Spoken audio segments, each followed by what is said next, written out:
Adam's wheel cleaner. Does it work? Does it not? I have no idea because I've never tested it out. Now this is packaged is what I call a retail enthusiast car owner packaging. It's ready to use. It comes with its own sprayer. So it's based on limited use. Now my world as a professional detailer, I'm going through volumes of wheel cleaner. This would not be very economical for me to use as a professional. As a professional, I gotta mix up my wheel cleaner in 5-gallon containers. I buy a concentrate, I dilute it down to the necessary performance level because I go through so much. So that's often how you will decide as to what type of wheel cleaner you're going to use. It may not be the proverbial debate between acid versus non-acid, acid trip versus no acid trip. That's a whole nother video. I've got other videos if you want to check them out. So this is a retail product. Let's see how it performs today. I've got a test model out here. It is a badass 2018 BMW M4. It's got virtually every upgrade you could possibly imagine, from the performance package, the exhaust, carbon fiber. It even has a digital or electronic steering wheel. I mean, we're talking it is pimped out to the hilt. Let's get started.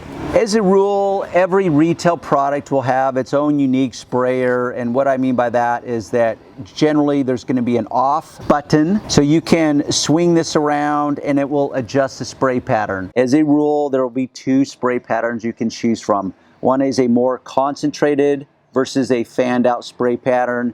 That's where you decide what the winning balance is for you. Now, Adam's wheel cleaner, it specifies that you pre-moisten. Boy, there's a word that ought to be stricken from the English language.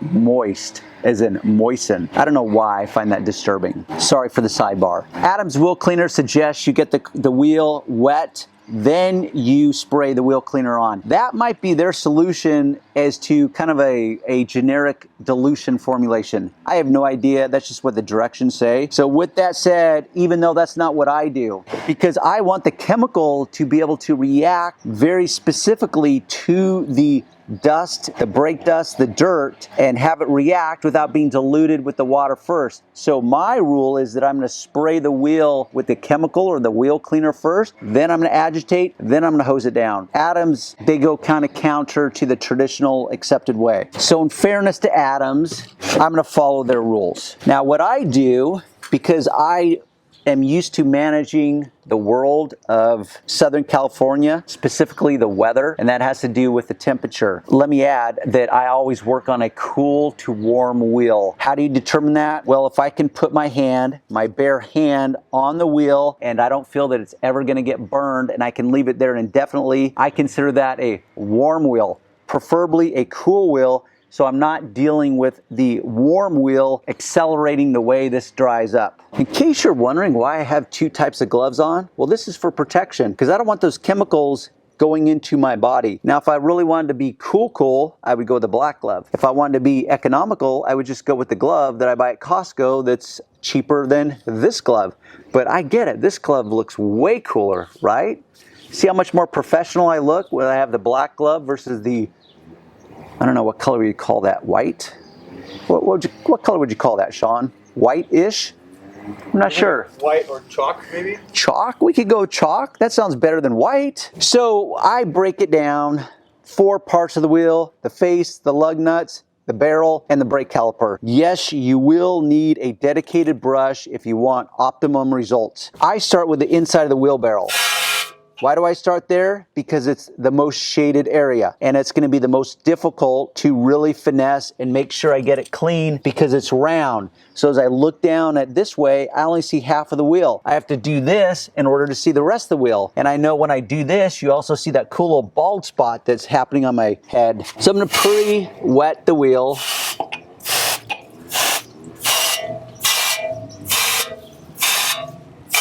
Doing my best to keep the water contained to just the wheel barrel itself.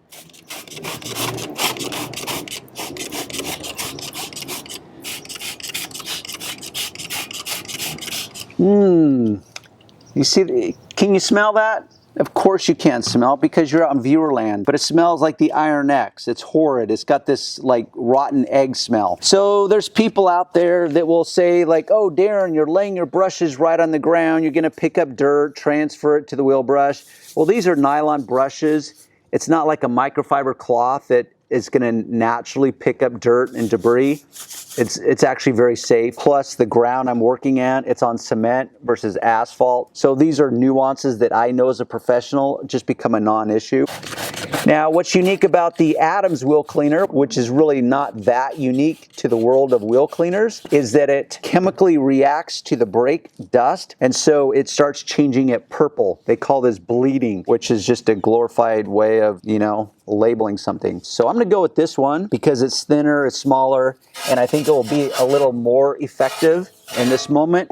Let's see. Yeah, see, it actually fits in between. And now this car particularly has both a heat shrouding in the back as well as a tight tolerance between the wheel and the caliper. But this brush itself actually does fit. It's not overly deep. So I kind of, in order to get the very far back, I have to reach in here, and now I'm gonna start chewing up my knuckles as I beat them against the outside of the wheel. Often people overthink wheel cleaning because they have allowed the brake dust to accumulate for years, and now they want to come in with unrealistic expectations and think that there's going to be some magical chemical or some magical brush that's going to instantly just break that down into perfection. So if it's a wheel like this one that I maintain regularly, consistently, I don't have to overthink any part of this equation. Yes, you know, I need to think about it enough to be effective and efficient, but I don't have to overthink it because I'm not trying to break down, no pun intended, I'm not trying to break down years of accumulated brake dust. So it's actually very straightforward. But because I'm talking so much, I need to reactivate this and make sure it doesn't dry on me. Now I'm gonna rinse it. Now my barrel on the inside is done. It's that straightforward. I'm gonna change this spray pattern to a more wide spray pattern. And now I'm gonna go in and clean the other areas. Notice also that I have now gone through half of the bottle. This is all about managing your world. You will use a lot of wheel cleaner because I want to make sure it stays active.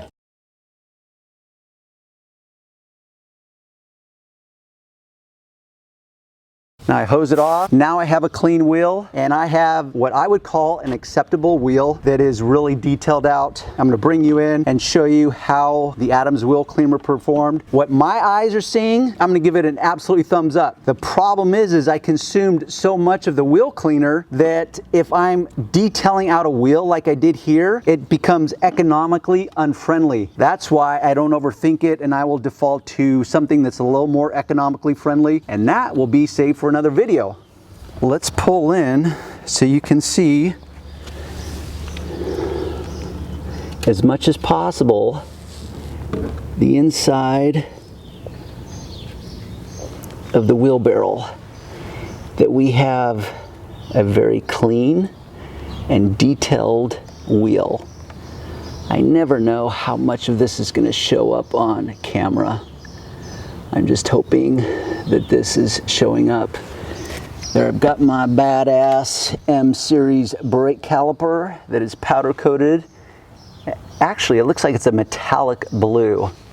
Got the little M series logo on it. I would say we have success. And I'm gonna say thumbs up to Adam's wheel cleaner. And by the way, I know Adam personally. That dude, in my world, is a stud. He is a rock star.